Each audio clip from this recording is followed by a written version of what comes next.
오늘 저에게 주신 하나님의 말씀은 누가복음 6장 12절에서부터 19절이 되겠습니다. 누가복음 6장 12절부터 19절 말씀,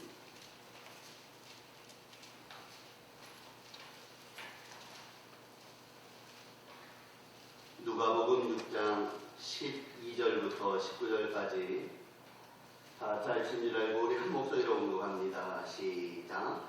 이때 예수께서 기도하시러 산으로 가사 밤이 새도록 하나님께 기도하시고 발근에 그 제자들을 부르사 그 중에서 12를 택하여 사도라 칭하셨으니 곧 베드로라고도 이름을 주신 시몬과 그의 동생 안드레와 야고보와 요한과 빌립과 바돌로메와 마태와 도마와 알포의 아들 야고보와 셀롯이라는 시몬과 야고보의 아들 유다와 예수를 파는 자들 가롯 유다라.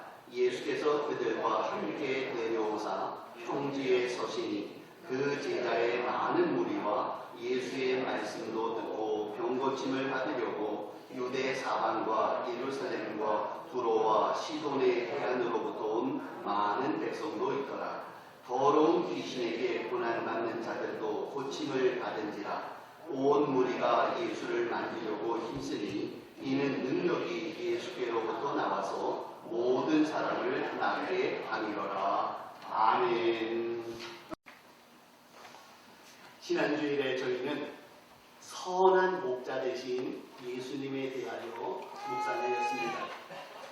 선한 목자 예수님은 불쌍한 인생들, 죽어가는 인생들을 위하여 찾아오셨습니다. 그리고 예수님은 그 찾은 하나님의 양무리들, 불쌍한 그를 귀하게 여겨주시면서 안식일보다 귀하고 양보다 귀하고 온천하보다 귀하다고 귀중하게 여겨주시는 선한 목자셨습니다. 선한 목자는 양을 위하여 자신의 모든 것, 심지어는 자신의 생명까지도 희생하시면서까지 양들을 위하여 푸른 초장 쉴만한 물가로 인도하셨으니 그분은 우리의 선한 목자이시니 확실하다. 이 점을 묵상하였습니다.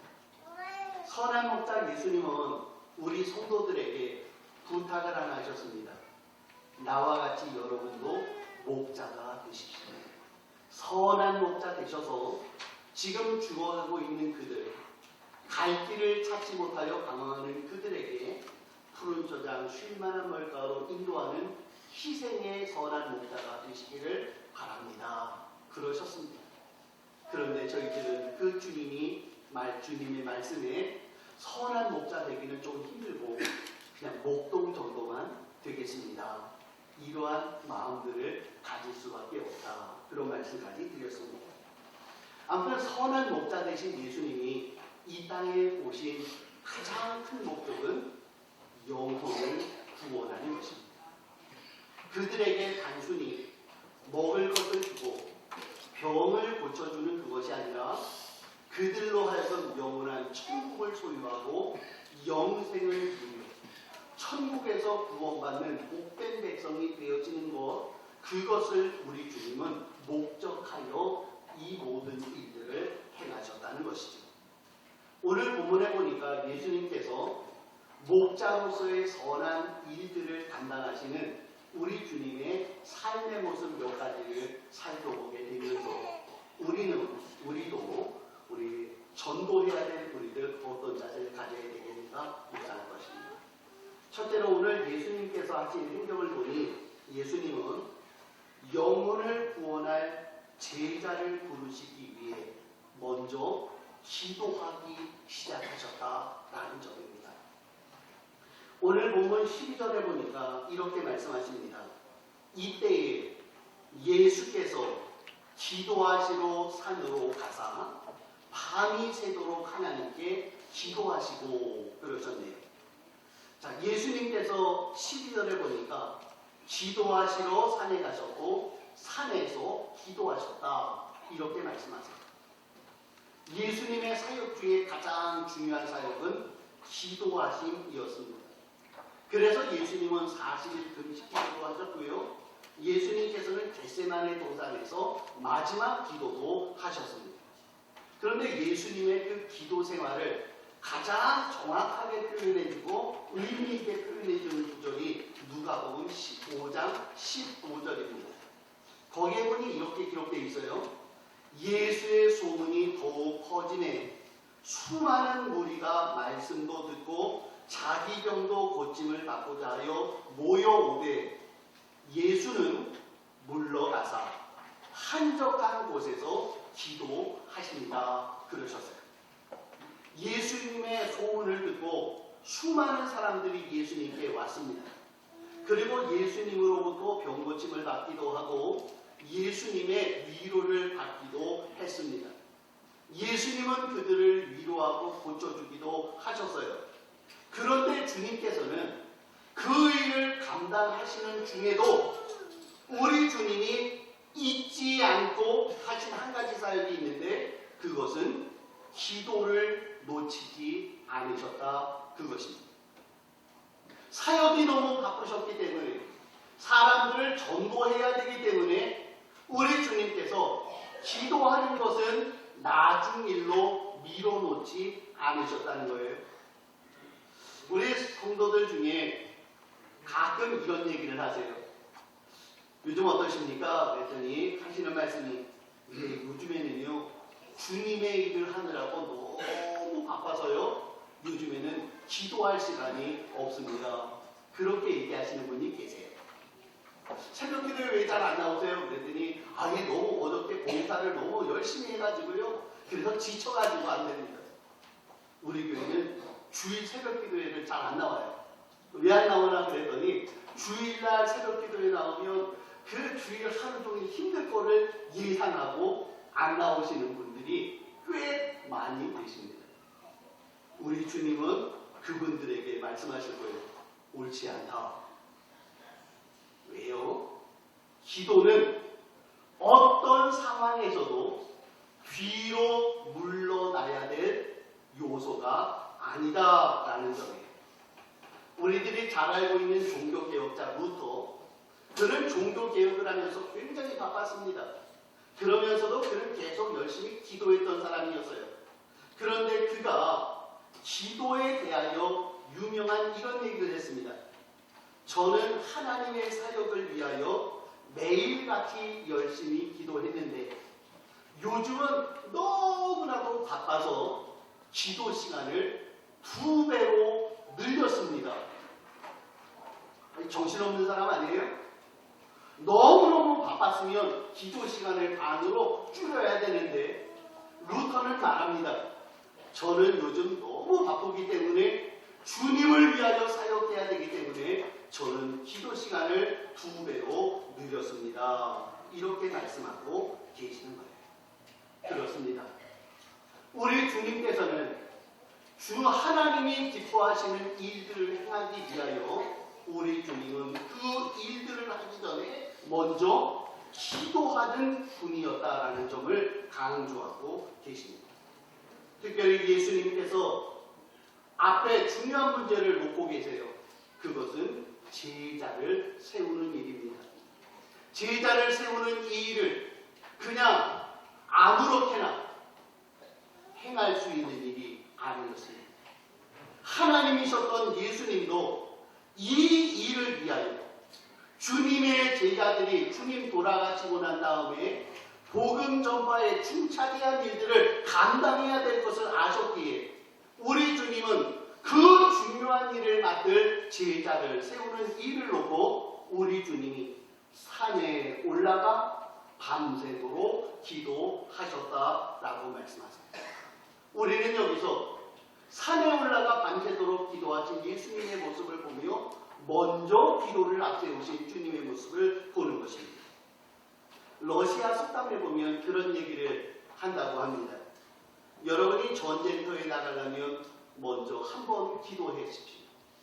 여러분이 바다를 향해 항해를 하려면 2번 기도하십시오. 여러분이 만약 결혼을 하려면 3번 기도하십시오. 이렇게 말했다고 해요. 1번 기도하고 2번 기도하고 3번 기도해야 될 것이 있는데 우리는 정말 열심히 기도해야 될 일이 있어요. 그건 뭐냐면 우리들이 나의 인생을 살아가는 이 삶 자체가 너무나도 귀중하기 때문입니다. 내가 한 번도 살아보지 못한 오늘 하루, 내가 한 번도 경험해보지 못한 한 달 동안, 내가 한 번도 걸어가보지 못한 1년을 살아가기 위하여 우리는 먼저 기도합니다. 그래서 저희들은 연초 특별 새벽 기도회를 일주일간을 하면서 하나님 금년 한 해를 주님께 맡기오니 주님 선하게 인도해 주십시오라고 먼저 기도합니다. 새마음 새벽 기도회를 통해서 한 달을 주님 손에 맡깁니다. 주님 이번 한 달 동안도 저희들이 내 마음대로 사는 것이 아니라 주님의 은혜 가운데 인도함을 받기 원하오니 이번 한 달도 주님 선하게 인도하여 주옵소서. 좀 더 기도를 열심히 하는 분들은 하루하루 살아간다는 것이 우리들이 살 수 있는 그러한 내 영역 바깥에 있는 줄을 알아 매일같이 새벽 기도회를 하면서 하나님 오늘 하루를 주님께 맡긴다고 기도하며 시작합니다. 그렇습니다. 우리는 어떤 일들을 앞에 놓고 먼저 기도부터 시작해야 합니다. 특별히 우리들이 기도해야 될 것 중에 하나가 우리 성암교회가 이번 한 달 동안 영혼구원, 전도라고 하는 귀한 프로젝트를 내놓으면서 우리들이 기도하자고 말씀드리고 있습니다. 여러분 전도라는 사역이 무엇입니까? 전도가 무엇이죠? 단순히 우리가 안 믿는 사람에게 예수님을 소개하는 것이 전도가 아니라는 것입니다. 전도의 좀 더 궁극적인 목적은 뭐냐면 전도란 마귀의 손 아귀에 붙들려 있는 악한 자의 손에 붙들려 있는 그 사람을 우리들이 건져내어 하나님의 품 안에 안겨드리는 것, 이것까지가 전도입니다. 전도라고 하는 것은 그냥 단순히 그에게 복음을 전한다고 하는 것이 아니고요, 마귀의 손아귀에 붙여있는 그 영혼을 빼서서 하나님께로 인도하는 게 전도입니다. 여러분, 깐난아기, 어린 아이에게서 새우깡 하나 뺏으려고 해도 어때요? 전투를 해야 되지 않습니까? 뺏지 않으면 애가 주지 않아요. 그런데 마귀에게서 그가 갖고 있는 자기의 백성이라고 하는 그 사람을 우리가 뺏어야 되는데 마귀에게 가서 마귀씨 이 사람 저에게 주세요. 그러면 마귀가 아이고 저 얼굴도 잘생겼는데 가져가십시오. 그러겠습니까? 아니요. 마귀는 자기 손안에 붙들려 있는 자기 백성이라고 하는 자를 지옥으로 끌고 들어가는 것이 자기의 사명이기 때문에 절대로 놓치기가 싫은 것입니다. 우리가 와서 달라고 하면 콧방귀를 끼면서 안 주고요. 우리가 뺏어가려고 하면 칼을 들고 창을 들고서 우리와 싸우면서 안 내놓으려고 하는 것이 마귀의 특징이라는 거죠. 그래서 우리가 마귀에게서 하나님의 백성 되어진 그들을 건져내기 위해서는 어떻게 해야 됩니까? 마귀와 싸워야 되고 마귀를 물리쳐야 되고 마귀와 대적을 해야 되니까 우리가 보통 각오를 가지고는 전도를 할 수 없다는 것입니다.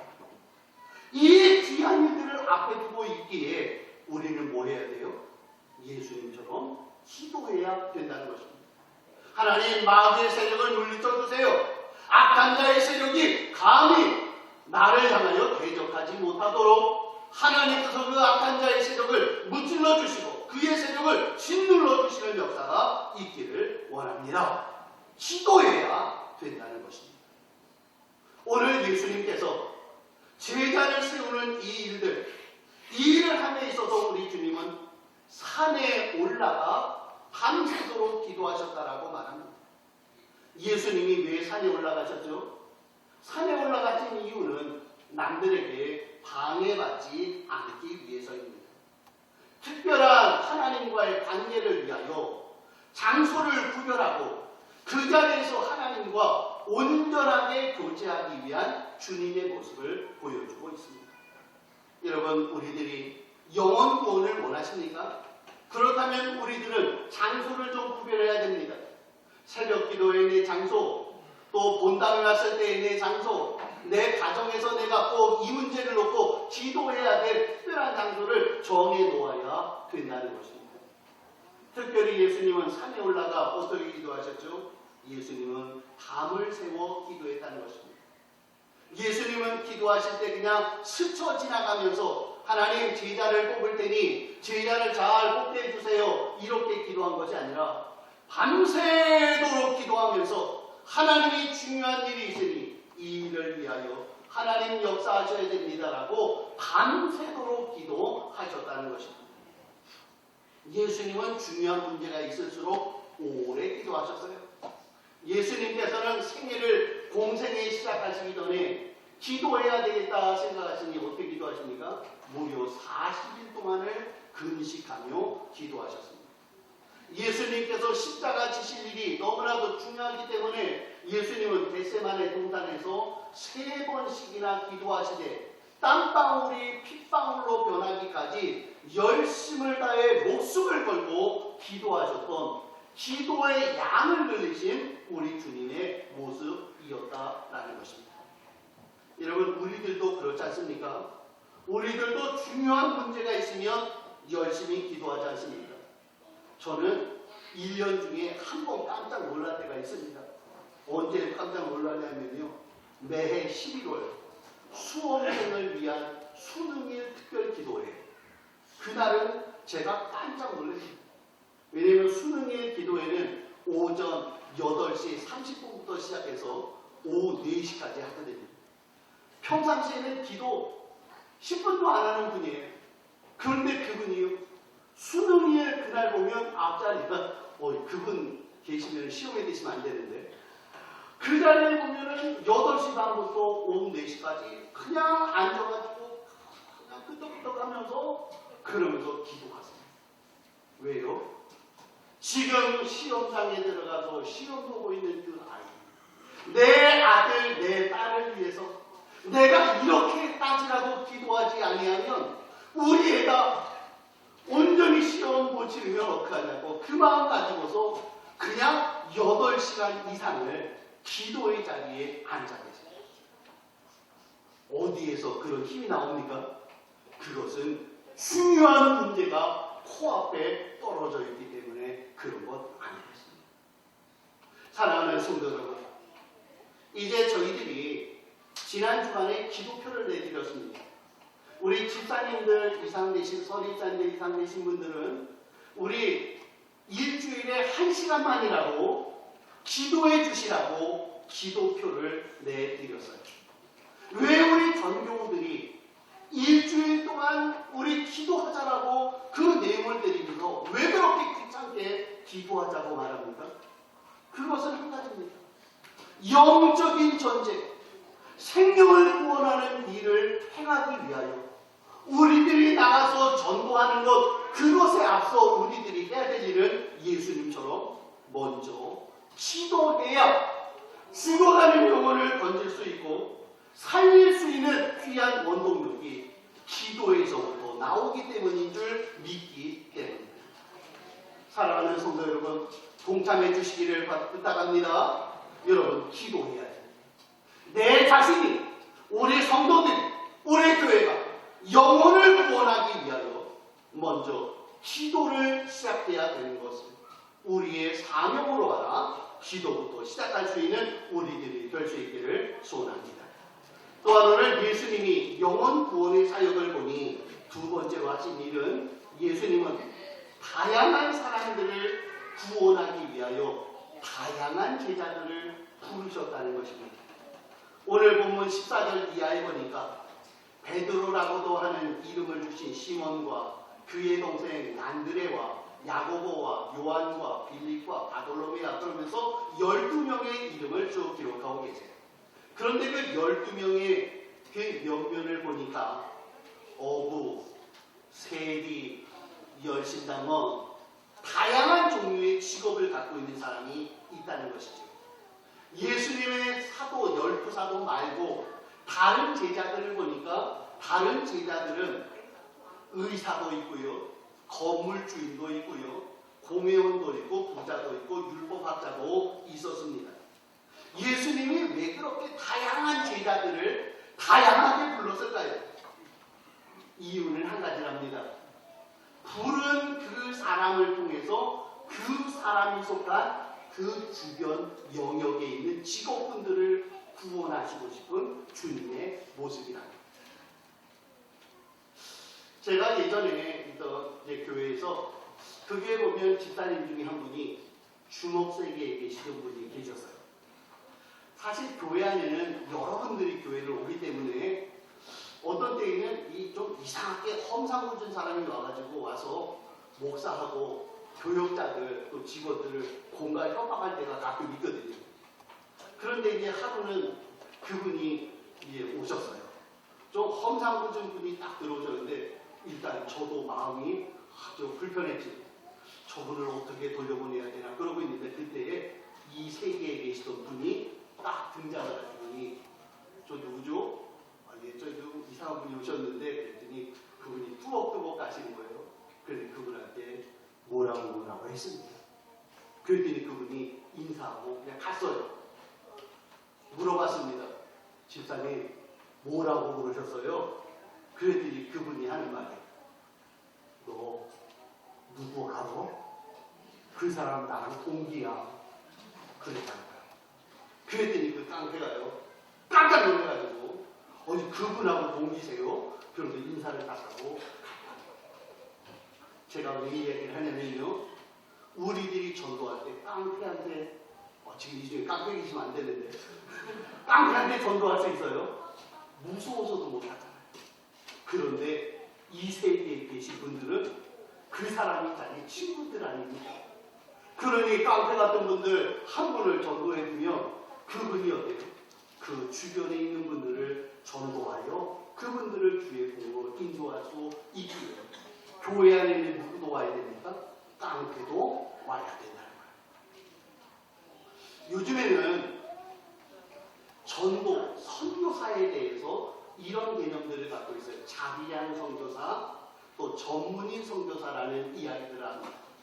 예전에는 선교사 그러면 목사 선교사만 얘기했거든요. 근데 요즘에는 자비한 선교사들이 많아요. 그래서 주방장 선교사, 목수 선교사, 심지어는 조종사 선교사도 있다는 것입니다. 이번에 제가 지난 주말에 치앙마이를 좀 갔다 왔거든요. 선교 이 답사를 위해서요. 근데 거기 갔더니 그 선교사님이 하시는 말씀이요.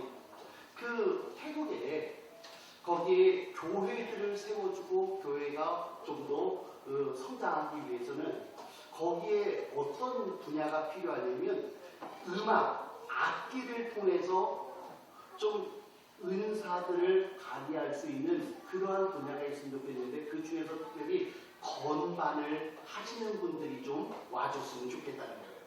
근데 건반, 그랬더니 뭐 피아노나 키보드 그런 거 아니겠어요? 저는 뭐 잘 모르지만 키보드, 뭐 건반, 이런 피아노를 이거 하시려면 최소한 1년은 뭐 훈련을 하셔야지 뭔가 이렇게 악기를 좀 다루실 수 있지 않겠습니까? 그런데 이제 제 생각에 선교사들, 단기 선교사들이라면 일주일, 2주일밖에 못 갔다 오는데 어떻게 그걸 가르치겠나 이제 싶은 거예요. 같이 얘기를 나눴더니 그 선교사님과 얘기하는 중에 이런 생각이 들었습니다. 이제 피아노를 가르치고 키보드를 가르치기 위해서 한 분이 1년 동안 가르친다는 것은 어렵다는 거예요. 그럼 1년 동안 가르치기는 어려우니까 그러니 한 분이 1년을 가지 말고 55명이 일주일씩만 가면 1년이 되지 않겠냐 이런 생각을 나누게 됐어요. 그래서 제가 머릿속으로 생각해 봤습니다. 우리 교회에 피아노 할 수 있는 분이 누구지? 그랬더니 김이나 신호병 뭐 이렇게 따지다 보니까 한 30명은 되는 것 같더라고요. 아 그러면 그 30명을 이제 일주일 단위로 보내면 그러면 되겠다. 그랬더니 선교사가 딱 이러고 맞아요. 그렇게 하면 될 것 같네요. 그러시더라. 바로 그런 일들을 위해서 아마 우리 간주할 수 있는 분들을 우리 교회로 주님이 제자로 부르시고 또한 그분하고 이야기하는 중에 송산이가 얘기하는 중에 그런 얘기를 나눴습니다. 선교 지역에 이 의료 선교사들이 왔는데 그런데 그 중에 이제 피부과 하시는 분이 왔더라는 거예요. 근데 그 피부과 하시는 분이 환자를 이렇게 딱 보니까 이거는 연고만 바르시면 돼요. 이분은 세수만 하시면 돼요. 이것들을 딱 판단해 주시고 자기가 갖고 왔던 연고들을 이렇게 주면서 해줬더니 그 상처들이 일주일 만에 싹 났답니다. 그랬더니 그분이 하는 얘기가 저 예수님은 어떤 분이세요? 교회는 뭐 하는 곳입니까? 이러면서 복음에 대한 접근이 있어지더라는 거예요. 제가 그 소리를 딱 들으면서 제 생각이 우리 교회에 내과 의사는 있는데 피부과는 없구나. 그런 생각이 들더라고요. 그러면서 제 소망이요. 내과 의사가 피부과 의사를 전도하면 피부과 의사가 우리 교회에 되어주면 그분 데리고 가면 되겠다. 저희들이 의사한테 전도하기 쉽지 않아요. 이것이 우리들의 마인드가 됐으면 좋겠어요. 단순히 어떤 사람을 전도해서 그 사람을 구원받게 하는 것 그것뿐만이 아니라 그 사람이 구원받아 그 사람을 통하여 그 주변에 있는 사람들을 전도하고 그 사람들로 하여금 주님의 사역에 역사되어질 수 있는 이러한 존재가 되어지도록 일들을 영역을 넓혀가기 위하여 우리 주님은 나를 그 사람을 저 사람을 제자로 부르셨다라는 것입니다. 여러분 우리들이 전도할 때 이 사람은 안 돼, 이 사람은 필요 없어, 이 사람은 쓸데없어 그게 아니에요. 우리 주님께서는 바로 그 사람도 불러 그 사람이 속한 영역에 있는 모든 사람들을 주님의 일꾼으로 쓰기 원하는 주의 뜻이 있는 줄 믿습니다. 우리는 전도할 때 사람을 가리지 말아야 됩니다. 직업을 가리지 말아야 됩니다. 누구를 가리지 말고 모든 사람이 다 주님의 제자 될 수 있다는 사실을 우리는 기억해야 합니다. 또한 우리 주님께서 이제 기도하시고 모든 사람을 부르시되 우리 주님이 하신 세 번째 방법은 우리 주님께서 제자들에게 가라 라고 하셨다는 것입니다. 주님이 12제자를 부르시면서 우리 함께 이곳에서 평안하게 지내자, 우리 여기서 우리 천국 생활만 하자 그렇게 한 것이 아니고요. 우리 주님께서는 오늘 본문에 보니까 예수께서 그들과 함께 내려오사 평지에 서시니라고 하셨습니다. 예수님께서는 산에 올라가서 기도만 하고 앉아 계신 분이 아니라 주님의 제자를 부르시고 난 다음에는 그들에게 가자라고 하셨습니다. 그리고 내려가셔서 사람들에게 복음을 증거하고 천국을 나타내신 분이었습니다. 사도행전 1장 8절에도 보니까 온 유대와 사마리아와 땅끝까지 이르러 내 증인이 되라 말씀하셨고요. 마태복음 28장에도 보니까 너희는 가서 제자를 삼으라라고 말씀하고 계십니다. 예수님께서는 제자들이 한 군데 모여 앉아 그들이 기쁨과 즐거움을 나누도록 얘기하지 않으셔도 너희는 흩어져 복음을 증거하라 말씀하고 계십니다. 저는 이번에 치앙마이 선교지역에 가서 귀한 일들을 하나 딱 제가 받은 게 있어요. 그게 뭐냐면 태국이라는 나라가 굉장히 소극적이면서 얌전한 사람들이라는 거예요. 그래서 그들은 크게 웃는 것이 아니라 미소 짓는 나라라네요. 그래서 이 사람들은 늘 얌전하게 사람들에게 이렇게 약간 그 소극적인 태도를 취하고 있다는 것입니다. 그래서 태국에 온 선교사들은 시니어 선교사들한테 어떤 교육을 받냐면 이렇게 교육을 받는다고 해요. 태국 사람에게 접근하고 선교하러 들어갈 때에는 너무 과하게 하지 말고 적극적으로 하지 말아라. 은근하게 전도해야 그래야 그들이 민족성과 매치가 되어질 수 있다라고 얘기를 한다는 거예요. 그러다 보니까 이 복음 전파가 굉장히 더뎠답니다. 그런데 이번에 만난 선교사님이 했던 일이 보니까 어떤 일이냐면 이분은 굉장히 공격적인 전도를 하더라고요. 또 어떻게 전도를 하나 그랬더니 먼저 이분이 언어를 거의 완벽하게 마스터를 했더라고요. 그래서 이 태국 사람들과 거의 같은 수준의 이야기를 할 수 있는 언어를 딱 가지고 난 다음에, 그리고 태국 이 지방 오지에 들어가서 그곳에 있는 이 마을 사람을 만나면 인사하고, 그러고 이분이 일단 그 집안으로 쑥 들어간다는 거예요. 안방으로. 이거는 태국 사람들에게 있어서는 굉장히 무례한 일이랍니다. 자기 집에 쑥 들어오는 것을 용납이 안 된다는 거예요. 그런데 이상한 게 하나 있어요. 태국 사람들은요, 이 사람들은 일단 자기 집에 들어온 손님은 박대하여 쫓아내지를 않는답니다. 선교사가 일단 들어와서 방 안에 들어 앉아 있으니까 그분한테 차도 갖다 내드리고 또 음식도 갖다 드리면서 그 안에 앉아서 접대 이야기를, 접대 토킹을 한다는 거예요. 그러면 선교사님이 앉아서 뭐 딴 얘기하는 게 아니라 예수님 얘기, 천국 얘기, 성경 얘기, 이런 얘기를 몇 분이고 몇 시간이고 하면 이 태국 사람이 그 얘기를 듣는다는 거예요. 그러고 난 다음에 그가 교회를 오든 안 오든지 간에 그에게 적극적으로 접근하여 복음을 전하는 것, 이것이 이 선교사님의 선교 전략이었더라고요. 그래서 그런지요, 그 오지 지역에 교인이 100명, 200명 모여서 함께 찬양하고 영광을 돌리는 일들이 바로 그런 지역에서 일어나고 있더라고요. 제가 거기서 느낀 강력한 도전이 있습니다. 복음은 우리들이 마음속에 가지고 있는 것으로 복음의 열매가 맺어지는 것이 아니다라는 것이에요. 내 마음속에 생명의 복음으로 내 자리에 자리 잡고 있으면 그것이 우리의 기쁨이 되어질 뿐만 아니라 그것이 적극적으로 그들에게 가서 생명의 복음, 영생의 복음을 전해주고 알려주고 소개해주고 깨닫게 해주어야 될 때에, 그럴 때에 그들이 예수 그리스도를 발견하고 하나님께 영광을 돌릴 수 있는 그런 존재가 되어진다는 점입니다. 오늘 우리 성도님들 반드시 기억해야 됩니다. 저희들이 마음속에 태신자를 품고 있고 우리가 태신자의 이름을 기록한 것을 쪽지를 갖고 있고 교회에 와서 앞에 놓여져 있는 이름들을 불러가면서 기도하고 그들이 받았으면 좋겠다, 이렇게 마음만 가지고 있어서는 그들이 주님의 은혜를 경험할 수 없다는 것이에요.